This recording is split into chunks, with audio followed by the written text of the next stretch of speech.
Odisha weather update को आपण समस्त को स्वागत। 1 अक्टोबर 2025 बुधवार आसतु जानिबा आगामी 24 घंटा मध्य संभाव्य पाणीपागर सूचना।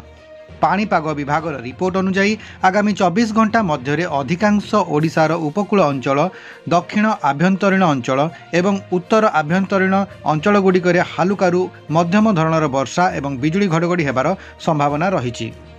उत्तर उपकूल आंध्र प्रदेश एवं आखपाख अंचल में सृष्टि होइतिबा उपर वायु घूर्णिबलयटी वर्तमान वेस्ट सेंट्रल बंगोपसागर उत्तर आंध्र प्रदेश उपकूल मध्य समुद्र पृष्ठर 3.1 किलोमीटर रु 7.6 किलोमीटर उपरे रही एवं यह दक्षिण दिग को गति करुछि।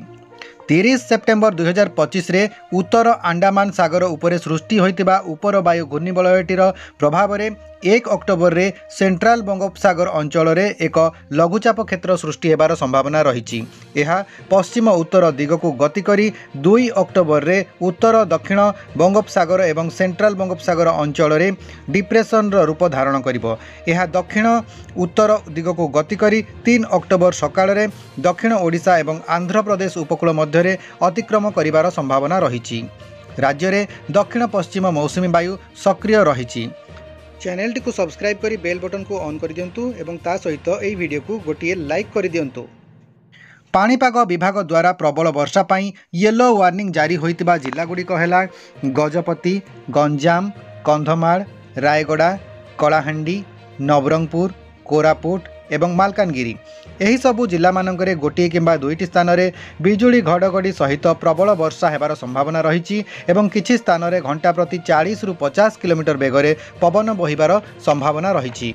सेहीपरि बालेश्वर, भद्रक, केन्दुझर, मयूरभंज, सुंदरगढ़, झारसुगुड़ा, संबलपुर, देवगढ़, ढेंकानाल, अनुगुल, जाजपुर, केन्द्रापड़ा, कटक, जगतसिंहपुर, बरगढ़, सोनपुर, बलांगीर, नुआपड़ा, बौद्ध, नयागढ़, खोर्धा एवं पुरी जिले में गोटिए किंबा दुईटी स्थान में बिजुली घड़घड़ी हेबा सहित हालुकारु मध्यम धरणर वर्षा संभावना रही एवं किछि स्थान में घंटा प्रति 30 रु 40 किलोमीटर बेगरे पवन बहिबार संभावना रही। आगामी 3 दिन पर्यंत राज्यर विभिन्न जिला मानकरे येलो वार्निंग सहित ऑरेंज वार्निंग मध्य जारी रहिबो। 2 अक्टोबर रे गजपति, रायगड़ा, कोरापुट, कंधमाल एवं मालकानगिरी जिला मानकरे ऑरेंज वार्निंग जारी करा जायछि।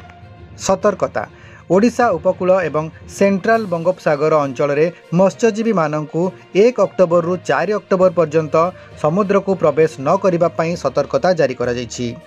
तापमात्रा 30 सेप्टेम्बर दिनर रिपोर्ट अनुसार भद्रक एवं पारादीप रे सर्वाधिक तापमात्रा 34.5 डिग्री सेल्सियस रेकर्ड होइतिबा बेले फुलबाणीर तापमात्रा सर्वनिम्न 20.0 डिग्री सेल्सियस रेकर्ड होइतिला।